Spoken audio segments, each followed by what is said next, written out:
Κεφάλαιο 20. Η Αθήνα γίνεται η πιο ισχυρή πόλη.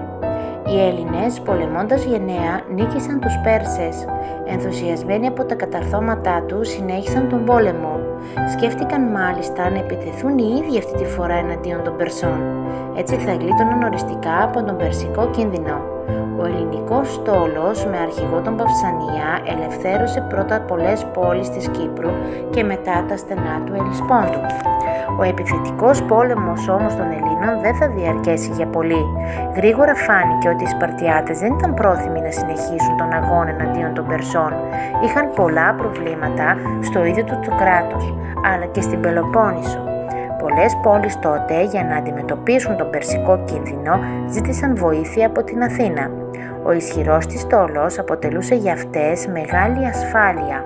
Έτσι έγινε η πρώτη Αθηναϊκή Συμμαχία το 478 π.Χ., στην οποία έλαβαν μέρος πολλές παραθαλάσσιες και νησιωτικές πόλεις. Η συμμαχία έβαλε ως στόχο της να προστατεύσει την ελευθερία των πόλεων που ανήκαν σε αυτή. Για να το πετύχει όμως αυτό χρειαζόταν χρήματα.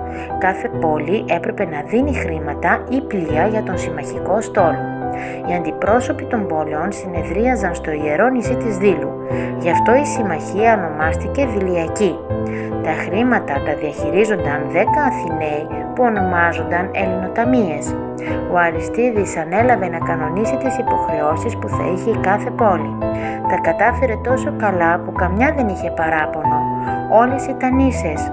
Από τότε ο Αριστίδης ονομάστηκε Δίκαιος. Ο συμμαχικός στόλος με αρχηγό τον Κίμωνα στράφηκε εναντίον των Περσών, τους οποίους τελικά νίκησε στον Ευρυμέδοντα ποταμό το 465 π.Χ. Λίγα χρόνια αργότερα, σε μια εκστρατεία στην Κύπρο, ο Κίμωνας σκοτώθηκε πολεμώντας εναντίον των Περσών. Οι Αθηναίοι, χωρίς τον αρχηγό τους, συνέχισαν τη μάχη και νίκησαν. Οι Πέρσες υπέγραψαν ειρήνη, με την οποία οι ελληνικές πόλεις της Μικράς Ασίας εξασφάλισαν την ελευθερία τους. Η δύναμη της Αθήνας συνεχώς αυξανόταν. Τα αθηναϊκά πλοία έπλεαν σε όλη τη Μεσόγειο.